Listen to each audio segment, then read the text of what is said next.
Okay, one more time. Greg Davis, founder of D3 Energy, and welcome back to the D3 Energy live stream. So, I wanted to continue the discussion about some happenings that I know about, that I've been witness to and that I've researched with my team and that I know about happening in conventional oil legacy trends out there in the oil and gas industry. And there's a very interesting development happening, and I'll share that with you. So, the old adage that oil and water don't mix is not exactly true. Okay? They actually do mix down in the earth in formations. And let me explain. There's something called residual oil zones, which the industry has known about before. When oil and gas, oil sits on top of water, and when that oil is produced or it moves out from the formation that it originally migrated into, the oil would move out, the water would move in, but there would still be some residual oil left behind. But it wasn't until recently that our industry figured out how to tap that. And so let me explain what a residual oil zone is. So millions and millions of years ago, when oil was formed and migrated into a sandstone or a carbonate trap, we'll talk about sandstone here, for example, the oil would migrate in, and then it would go until it was trapped up against an impermeable zone. And then water, as is often the case, would come pushing up underneath, and the oil and water would separate, and you'd have water with oil on top. And millions of years ago, when that trap happened, the oil and water would separate, and the oil would sit on the water, and it would be there.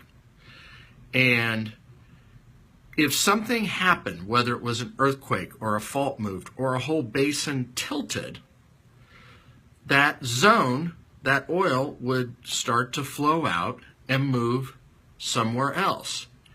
And then the water would come up and be in that zone where the oil was. But what happens is, and this is not scientific, there is much more science behind this, but in that formation where the oil was, where the water migrated into, there's still little droplets of oil. In fact, not just little droplets, a lot of droplets. In fact, hundreds, if not billions of barrels of oil left in these zones where there was oil. It got displaced through some kind of tectonic activity. The water came in and filled in. There's still residual oil, and they call these residual oil zones, or ROZs. And in the Permian Basin today, companies are going in, and this is pretty well known, going in and drilling horizontal wells into these residual oil zones. They start producing, and as the water produces, the pressure drops and the oil starts to precipitate out. And some incredible wells are being made right now in these residual oil zones that the industry 10, 20, 30 years ago left behind because they had produced all the oil and were just making a bunch of water, and they basically just plugged the wells. So there's a lot of activity happening right now in these residual oil zones, and very solid economic oil production right now. Companies are making good money, and these wells are much cheaper to drill than, say, your typical 6,000-7,000 foot deep, 1 or 2 mile long horizontal well in your other parts of the Permian Basin. So in the Permian Basin, there's a lot of this ROZ, residual oil zone, drilling activity happening. But what's remarkable, and what I've had the good fortune of seeing, is there are many places where there are these residual oil zones. The potential is enormous. And again, there is billions of barrels of oil remaining in these zones that not long ago the industry thought was tapped out, that had gone to water. So the oil and the water do mix. That's my post for today. Residual oil zones, drilling into zones that the industry left behind because they had gone to water and at the time thought there was no more oil left.